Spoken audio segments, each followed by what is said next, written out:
How many times have you had this conversation with a friend, colleague, or training buddy?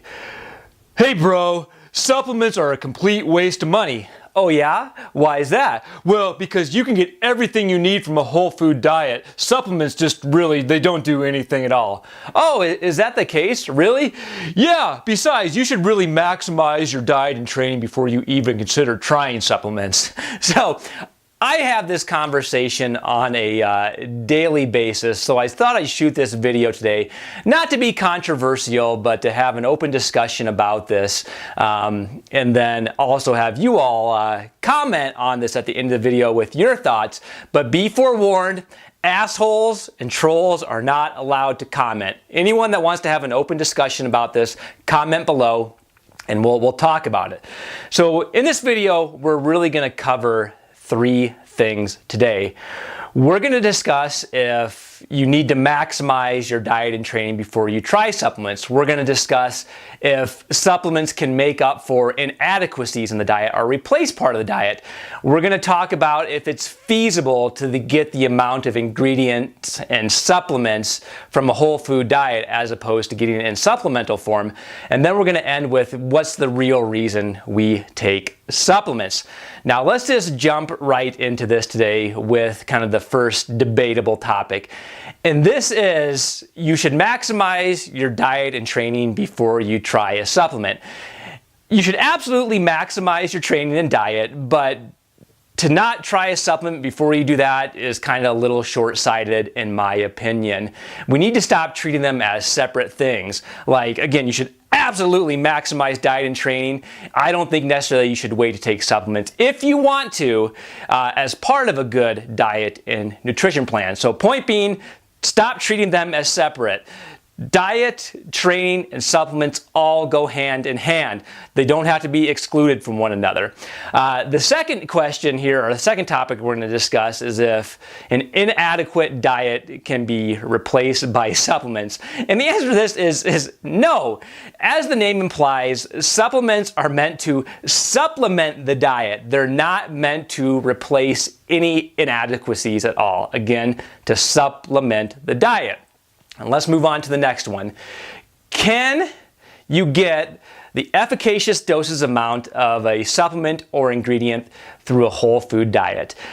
This is a little bit of a tricky question because the answer is kind of yes, but in a lot of cases it would be nearly impossible to get the efficacious amount of a certain ingredient or supplement through a whole food diet. And let me give you a few quick examples here. Creatine monohydrate. Efficacious dose, depending on what you're trying to accomplish, is 2 to 5 grams daily. Now, to get that amount through a whole food diet, you would have to eat about 10 to 20 steaks a day, which, sign me up. I'll head to the Brazilian steakhouse right now. It'll give a whole new meaning to the word meat sweats. So you can see how hard it would be to eat that amount of meat on a daily basis to get the efficacious dose of creatine. Another good example is beetroot. You'd have to eat about a pound of beets a day to get the efficacious amounts of nitrates from beetroot powder to have any effect on endurance performance. Again, you can absolutely do it, but I don't know a lot of people who want to eat a pound of beets a day. Same thing goes for things like beta-alanine. Beta-alanine, you have to get about 3.2 grams daily to saturate muscle carnosine stores. And the amount of meat you'd have to eat to actually get to that amount to saturate muscle carnosine stores, and then also considering what beta-alanine carnosine is also used for in other bodily processes, it would be extremely difficult. Things like fish oil, you know, amounts vary for athletic performance and benefits anywhere from 1 gram to 6 grams daily. That's a ton of fish. I don't know any American that eats that amount of fish. Same thing goes with choline. We're pretty deficient in choline. You know, good sources are eggs and some meats, but it's hard to get the recommended amount to improve performance through a whole food diet. There's also things like vitamins and minerals that a lot of athletes are deficient in and that are, you know, supposedly eating a whole food diet, but they're still not getting the right amounts needed for health and well-being. And then you look at things like caffeine, where you want to be getting about 3 to 6 milligrams per kilogram body weight, which you absolutely can get through coffee, but there's a lot of research shows that supplemental caffeine anhydrous is a lot more effective than the caffeine found in coffee. But in coffee's defense, there's a lot more things in there like theobromine that may offer some benefits as well. And a lot of times, taking supplements comes down to a matter of convenience. So things like protein powder, for example, like if you have a high protein requirement, you can only eat so much chicken and beef and tilapia and things like that, where sometimes taking a supplemental form of protein is so much easier to meet your daily protein requirements. So you can see how, you could possibly get all those efficacious amounts through an adequate diet, but you see how difficult it would be based on the amount you would need to consume to, saturate certain stores of things like, creatine or beta-alanine or some of those other ingredients. So let's go on to the last one. What's really the reason we take supplements? We take supplements because we want a competitive or an ergogenic aid. That meaning, they may give us a slight improvements in performance, and sometimes that's what we need when we're racing and competing. And I have zero issues with that at all. Supplements allow you to train harder too. So, taking something like creatine, for example, if you just take it by itself, it's not going to do anything, but it helps push you harder in training so you get stronger, faster, more powerful, and your body adapts to higher intensity of exercises and gets stronger that way. Now, if you take creatine away, those adaptations aren't going to go away. And it's kind of the same thing with like caffeine.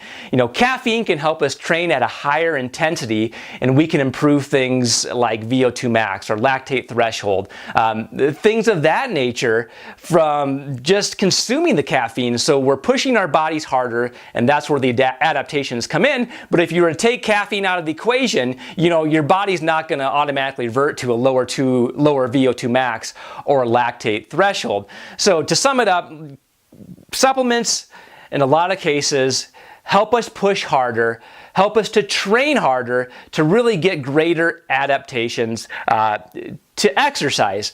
Now let's wrap this all up. Now let's answer the big question here.